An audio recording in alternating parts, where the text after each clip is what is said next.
Alrighty, I finished up those practice problems. Hopefully you did too. They will, of course, be in your class notes. I also went over and fixed my typo on number 9 so that it does say approaches 4 from the left and from the right. Now let's look at example 2. And go ahead and start a new page.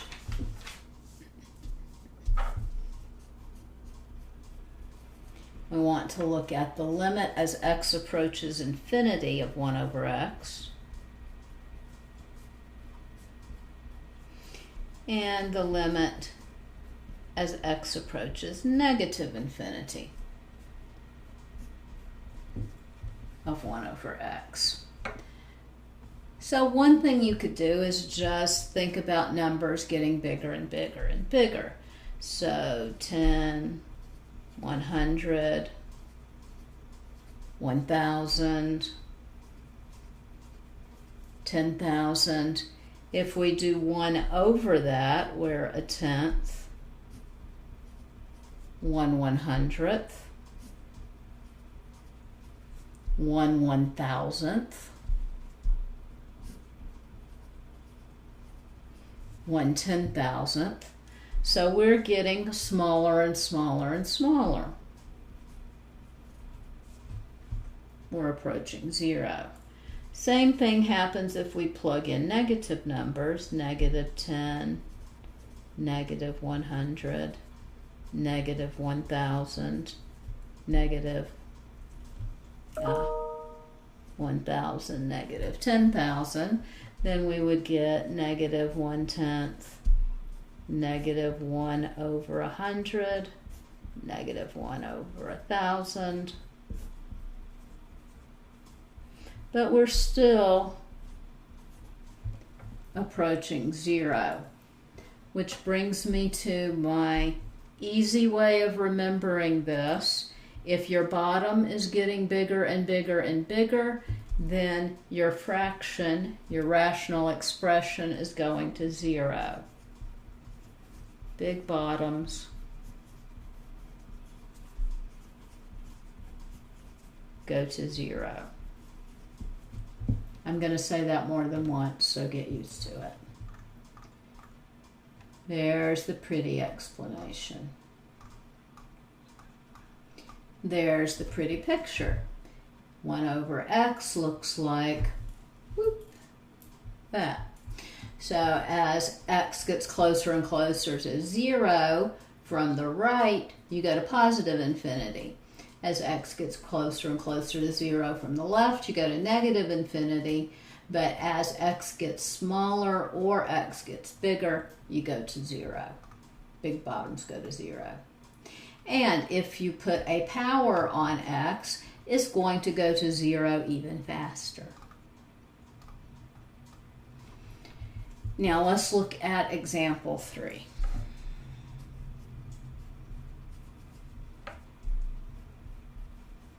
Limit as x approaches infinity of 3x squared minus x minus 2 over 5x squared plus 4x plus 1. So, as soon as you get a new hammer, everything's a nail. I learned this new theorem, so I really, really want to use it, that says 1 over x raised to a power is equal to 0. I'm going to go ahead and minimize that, and we'll just look at my paper here. So we have the limit as x approaches infinity. I am going to divide everything by x raised to the biggest power that I have here. So 3x squared over x squared minus x over x squared minus 2 over x squared divided by 5x squared over x squared plus 4x over x squared plus 1 over x squared. So really I took this thing here and I multiplied numerator and denominator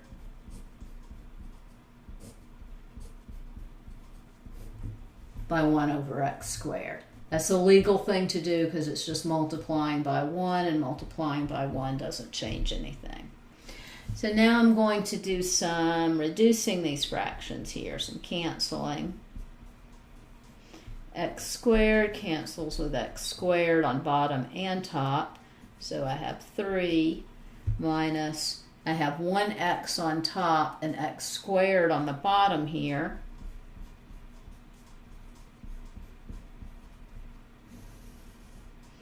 Same thing down below. I have 5 plus, that x cancels with one of those x's. And now, according to my theorem that I just learned, that goes to 0, that goes to 0, that goes to 0, and that goes to 0. I am left with 3/5. Now, you can do that every single time you have a problem that looks like this. Or when I have a polynomial over a polynomial, and it's written in descending order of exponents, I know that as x approaches infinity, the most important thing is going to be that leading term. It only works when x is approaching infinity. You can circle this.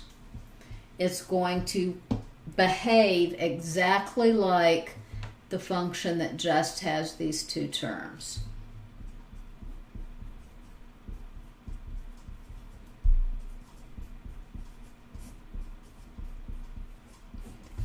Those things cancel. It's 3/5. It's exactly what you learned back in Math 171 when we were learning about end behavior. Horizontal asymptotes, if the degree of the numerator is equal to the degree of the denominator, your horizontal asymptote is y is equal to leading coefficient divided by leading coefficient. But remember, it only works when x is approaching infinity.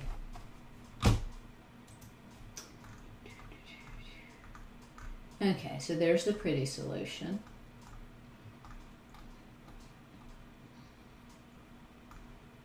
And there's the pretty picture of the pretty solution.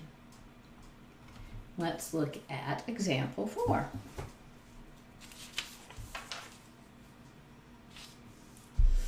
We want to find horizontal and vertical asymptotes of f of x is equal to the square root of 2x squared plus 1 over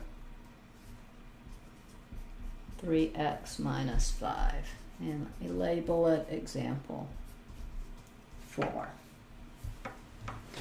So when we're looking for vertical asymptotes, we're looking for infinite limits.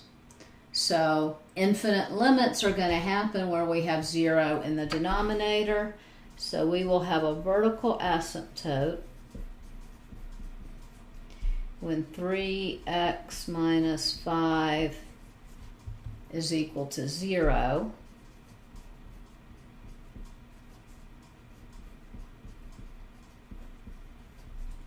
So at x equals 5/3. To find our horizontal asymptote, or perhaps asymptotes, I don't know yet, we look at the limit as x approaches infinity of the square root of 2x squared plus 1 over 3x minus 5. So there are a couple of ways that you can approach this problem. As x approaches infinity, positive numbers, 3x minus 5 is going to be positive. So since x is approaching infinity, 3x minus 5 is going to be greater than 0, which implies 3x minus 5 is the same as the absolute value of 3x minus 5. Another way of defining absolute value is the square root of the square.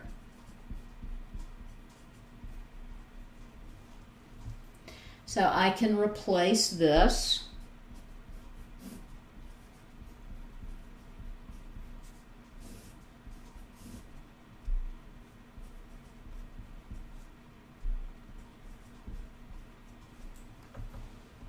with that. Absolute value is the same thing as 3x minus 5. So now, and I lost my limit as x approaches infinity. I will scold you if you do that. So I'm going to go back and fix it. Limit as x approaches infinity. And I'm going to come down here.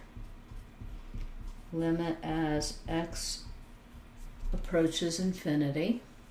And I'm going to put one big radical with 2x squared plus 1 on top. And then down below, I'm going to square that thing, 3x minus 5. So 3x squared is 9x squared.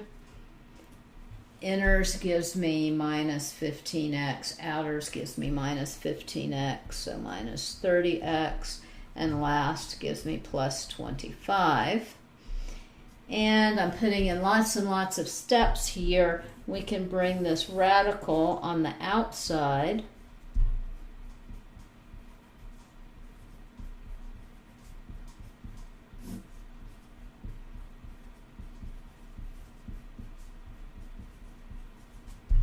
And we end up with square root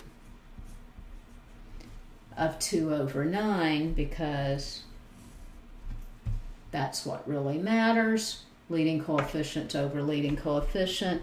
You could even say it's the square root of 2 over 3. Now, is it going to do the exact same thing on the other side? Let's think about it. Limit as x approaches negative infinity, square root of 2x squared plus 1 over 3x minus 5. Well, we know what 3x minus 5 looks like if we graph it, just the denominator there. 3x minus 5 is a line. It has positive slope, so as x approaches positive infinity, it's positive. As x approaches negative infinity, it's negative, which means that as x approaches negative infinity, the absolute value of 3x minus 5 is equal to the negative of 3x minus 5. So if I were going to do the same substitution that I did right up here, as x approaches negative infinity, this would have to be x squared plus 1, and I forgot my limit again. Bad, Miss Schleeper. I would have to stick a negative sign out in front. Square root of 3x minus 5 squared. And you would go through the exact same process. Either that, or you would just logic your way through it. You look at this and you say, okay, I have the square root of a squared thing. That's the same as a plain old x. I have a 3x on the bottom. That means the degree of the numerator is really the same as the degree of the denominator. I have the square root of a squared thing up top, so even as x approaches negative infinity, the numerator is positive. As x approaches negative infinity, the denominator is negative, so you're going to end up with the negative of the square root of 2 over 3. So you can think about absolute values, or you can logic your way through those. There's the pretty solution.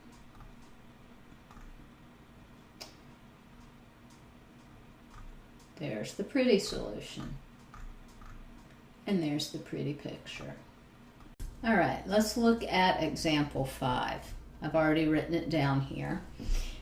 I see something that has a square root minus x.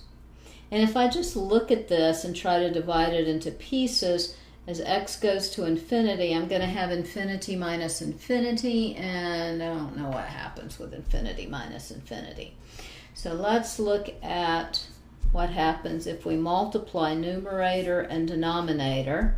Remember, everything has a denominator. It may be equal to 1, but everything has a denominator. X squared plus 1 plus x squared plus 1 plus x. So we have the limit as x approaches infinity. First, outer, inner, last. Remember, the middle falls out. So we have square root of x squared plus 1 times square root of x squared plus 1 gives me x squared plus 1. Outers gives me x times the square root. Inners gives me minus x times the square root minus x squared. All of that divided by the square root of x squared plus 1 plus x. So limit as x approaches infinity, x squared minus x squared gives me 1.